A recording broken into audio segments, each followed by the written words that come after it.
नमस्कार. आज मला बनवायचे होते रव्याचे आप्पे. त्यासाठी 1 वाटी रवा घेतला, त्यामध्ये अर्धी वाटी दही घातलं, 1 चमचा मीठ टाकलं आणि छान असं मिक्स केलं पाणी घालून आणि ते झाकून ठेवलं रेस्ट करण्यासाठी. 15 ते 20 मिनिट झाकून ठेवायचं. नंतर उघडून त्यामध्ये मी थोडासा सोडा घातला. मी इथं कांदा, टोमॅटो, मिरची आणि कोथिंबीर कट करून घेतली आणि गाजर बारीक किसून घेतलं. ह्या सगळ्या भाज्या भिजलेल्या रव्यामध्ये मिक्स करायच्या. छान असं मिक्स करून झालं की मी इथं आप्पे पात्र तापायला ठेवलं होतं. आप्पे पात्र छान असं गरम झालं की त्यामध्ये थोडं थोडं खाली तेल घालून 1-1 चमचा हे मिश्रण घातलं आणि आप्पे वरून कोरडे झाले की पलटायचे आणि दुसऱ्या बाजूनेही भाजून घ्यायचे. मी इथं दोन्ही बाजूने आप्पे खूप छान भाजून घेतले. खूप छान असे टम्म फुगले होते आप्पे. मुलांना खूप आवडले आणि त्या निमित्ताने मुलांच्या भाज्या पण पोटात जातात, मुलं भाज्या पण खातात.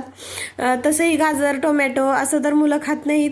आप्पे वगैरे केले त्यामध्ये घातलं तर मुलं खातात. तरी तुम्ही मटर घालू शकता, शिमला मिरची काही घालू शकता, ज्या भाज्या तुमची मुलं खातात ते. शौर्याचा टिफिन पॅक केला आणि त्याला स्कूलला पाठवला. त्याला स्कूलला पाठवून परत आले आणि मला आणि स्वराजला मी आप्पे बनवले होते. खूप छान होतात. नक्की करून बघा. व्हिडिओ आवडला तर लाईक करा, शेअर करा आणि सबस्क्राईब करा. Bye bye.